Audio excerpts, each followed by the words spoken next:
One that I really like reading, partly because it shouldn't be very readable, and I thought I was going to do it tonight, and it is a index, and then I remembered I was reading after Andy, and that would make me look like an asshole, so I'm not going to. So instead I'm going to read something I haven't practiced, which will make me look like a different kind of asshole, so I apologize. This is the first of my book. It's called The Cartographer's Girl. It's about a cartographer and his girl. It does have these symbols in the text, which I obviously cannot read, and so we'll just say like this symbol. Put your hand up when it's... Right, yes. I have a chart I'll be using. All right. To begin, a key. This symbol is the place where the cartographer first met the girl. This symbol is the place where they kissed for the first time. This symbol is any place he told her he loved her, anywhere she once said it back. The cartographer wanders the city streets, crosses the invisible boundaries that lie between neighborhoods. He takes notes, studies the geography of streets and sewers, of subway lines and telephone wires. His bag holds nothing of value beyond the tools of his trade. His pens and papers, his sextant, his rulers and stencils, his dozens of compasses, some worth a month's rent and others bought in bulk at dollar stores and pawn shops. The compasses are disappointingly true, pointing north over and over, when all he wants is for one to descend, to show him the new direction he cannot find on his own.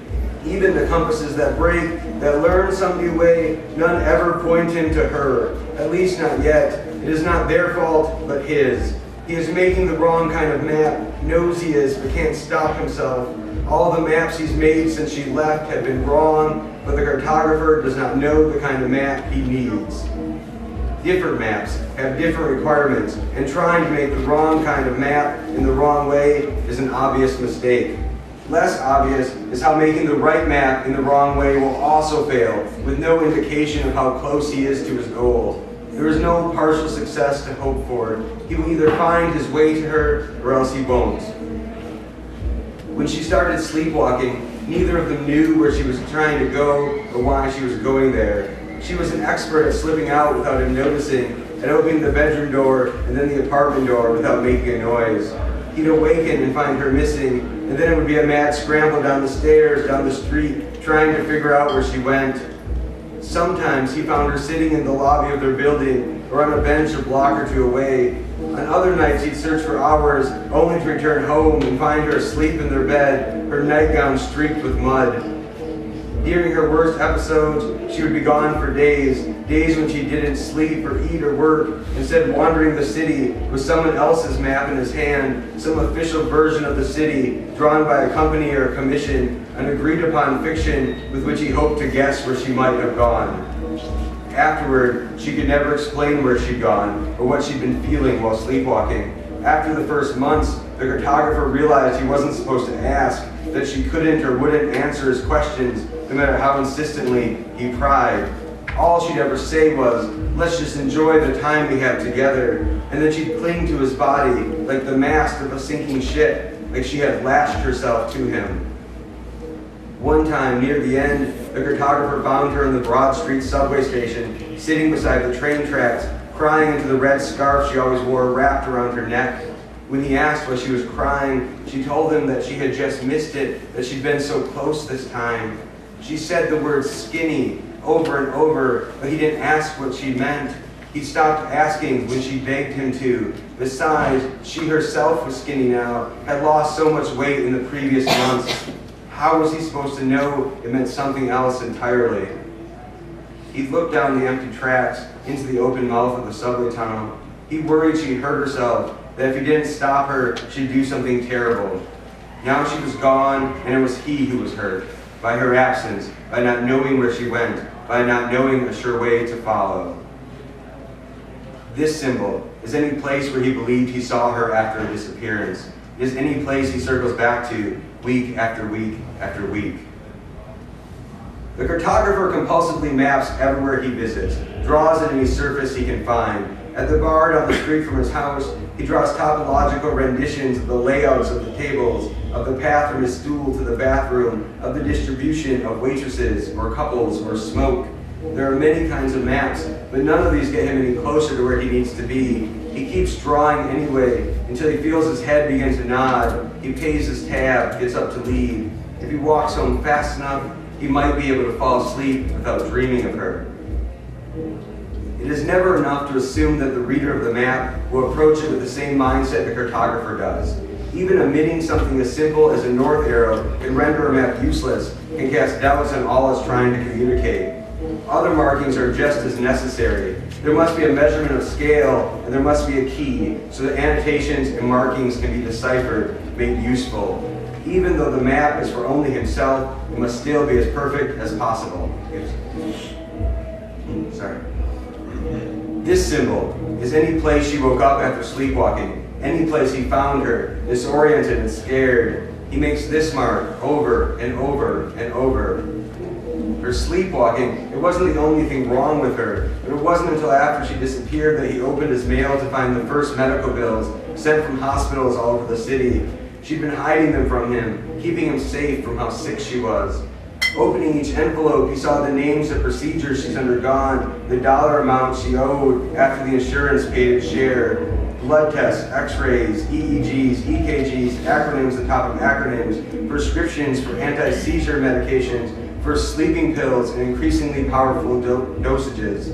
He read electric shock treatments, the phrase bringing him near tears the first time he read it, racking him when he began to see it over and over. The cartographer received dozens of these letters in the months after she left. It was only then that he realized the full scope of her problems. Sleepwalking, sure, but this too. She was sick, possibly dying, had been as long as he'd known her, and she hadn't wanted him to know. One of their last dates before her disappearance was to see a show at the planetarium near the park. Hand in hand, they watched black holes bend light, obscuring everything nearby in their greed for photons. They watched supernovas, the death of one star, and they watched the recreation of the Big Bang, the birth of many. He remembers how she leaned in close and whispered that in a universe as mysterious as theirs, anything might be possible, and that it was therefore completely reasonable to believe in miracles. This symbol is somewhere he thought he'd find her using his map. This symbol is false hope, easily crushed. The cartographer smells her when he wakes, smells all her scents at once. Vanilla perfume, hazelnut coffee, apple shampoo. Here, she is only a breeze of memory. As soon as he opens his eyes, as soon as he moves his head, she will be gone. This symbol is anywhere they had a minor fight. This other, anywhere they had a major one. These are the spots where he regrets, where he goes to say he's sorry when each new map ends in failure. No matter how hard he tries, the cartographer cannot keep to ground truth, cannot render the streets and landmarks in precise relation to each other. No cartographer can. Rendering a three-dimensional world in a two-dimensional space means that purposeful errors are necessary to complete the drawing. Even worse than the change of perspective, there are lines that must be shifted, moved out of the way so that names can be affixed to symbols, so that this one can be distinguished from that one. So that these identical markings can become specific places instead of generalized symbols. Denoting one, the basement apartment E5, where she lived when they met. From another, the third floor walk-up 312, her last apartment before they moved in together, requires space on the map, requires the physical world be made to accommodate the twin realms of information and emotion, the layers of symbols and abstraction necessary to represent the inhabitants of these parallel universes. In even the best maps, all these short distances add up over time until the city depicted is hundreds of meters wider than it should be. This is the second way he loses her, the way he feels her slipping away. He fights for accuracy by creating new symbols and more complex keys, each designed to end his reliance on language, on descriptions now unnecessary, obsolete. He saves his words, stockpiles them for the day he and his girl will be reunited, when his map will lead him to another skinny, another crack like the one she fell through, where he might follow her to the place she has gone. After one of her late episodes, the girl laid across their bed and asked, "Do you ever imagine there might be a place that would be just ours, that no one else could get to?" The cartographer often imagined such places, but when he told her of his own imagined hideaways, a cabin in the woods, or a ship floating in the middle of a vast unknowable ocean, the girl only shook her head. "That's not what I mean," she said. I mean somewhere no one else could ever get to, no matter how hard they tried. No one, she said, and no thing either. We would be untouchable and safe. He hadn't known what she meant then, but he did now. And what scares him even worse than not being able to find her is this. What if he finds her, only to discover that this secret place is just for her, that he can't follow where she has gone? This symbol is any hospital she went to before he met her. Well, this symbol stands for the hospitals and specialists she went to later, after the sleepwalking began, after the seizures got worse, after she had something to hide. The cartographer has been to all these places. He has talked to her nurses, her doctors, her fellow patients. He has shaken the hands of these men and women and introduced himself, explained his relationship to her. Although they remember her with fond laughter and sad smiles, none of her caretakers have ever heard of him. This is how thoroughly she had protected him. This is how she kept her illness, a mist-shrouded country, barely even imagined from across a vast sea. This thing killing her the whole time they were together, it might have taken her away, but the cartographer doesn't think so. He believes that there is somewhere else, some place she has escaped to, some place where she is safe from this thing that chased her, that invaded her body, that turned her own cells against her. He believes it took hundreds of sleepwalks for her to find it, but that she did find it. Her skinny, the place where everything got thin enough that she could walk right through, where whatever was hurting her couldn't follow.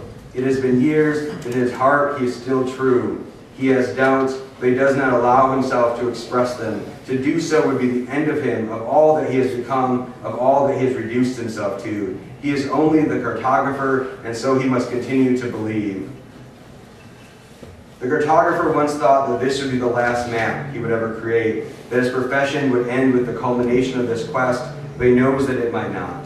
What awaits on the other side of the skinny might be another world, unmapped and unknown. He imagines it as a limbo, a purgatory, a place neither as bad as this world, nor as good as the one they are truly destined for. It will take another map to escape, to complete the destiny he feels in his bones, in his sextant, and his many compasses, in their many needles, each aching to point the way.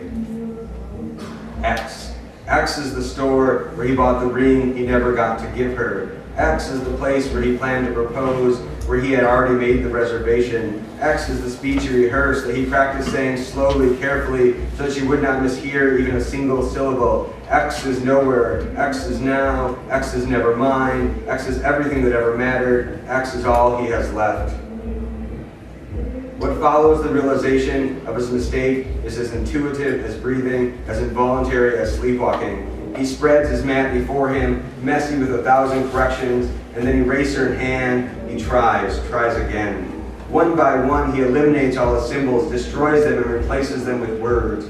Mere words, great words, words that denote, and words that describe, and words that will direct him in the way he needs to go. Ground truth disappears, is replaced by something else, by truth as meaning, as key to a lock, to a door, to an entrance. He widens the air in his map one phrase at a time, each annotation requiring its own accommodations. He writes their truth upon the city, and the city bends to it, its streets and avenues warping around his words. This is the place where we met. This is the place where we kissed. This is the place where we fell in love, and so is this one, and this one, and this one. This is our first apartment. This is where we bought our first bed, the first thing we owned together. This is where we went for breakfast. This is our favorite restaurant, our favorite coffee shop, our favorite movie theater. These are all the places I found you when you were lost. This is the storefront where you bought the red scarf you cherished so much that you were wearing the day you disappeared, where you shopped while I stood outside, where I looked through the window glass and saw how beautiful you were, where I decided I would marry you, that I would be yours forever. This is where I was going to tell you what I wanted to tell you, where I was going to ask you the question I wanted to ask. He annotates until the city appears as a bloated, twisted thing, depicted by a map too full of language and memory to be useful to anyone but himself, until there are spaces that simply do not exist, scattered everywhere, one of which will be the right one. After he finishes, he upends his bag on the floor of his apartment. He rifles through the spilled pile of his tools until he finds his favorite compass, the one she bought for him the Christmas of their first year. He holds it up, sees true north for the last time. He slips it into his pocket beside the only other thing he needs, the small black box. He puts on his coat, then steps out the door with his map in hand. He looks like a tourist, but he's not. Somewhere the city opens like a fissure or a flower, and inside she is waiting. Thank you very much.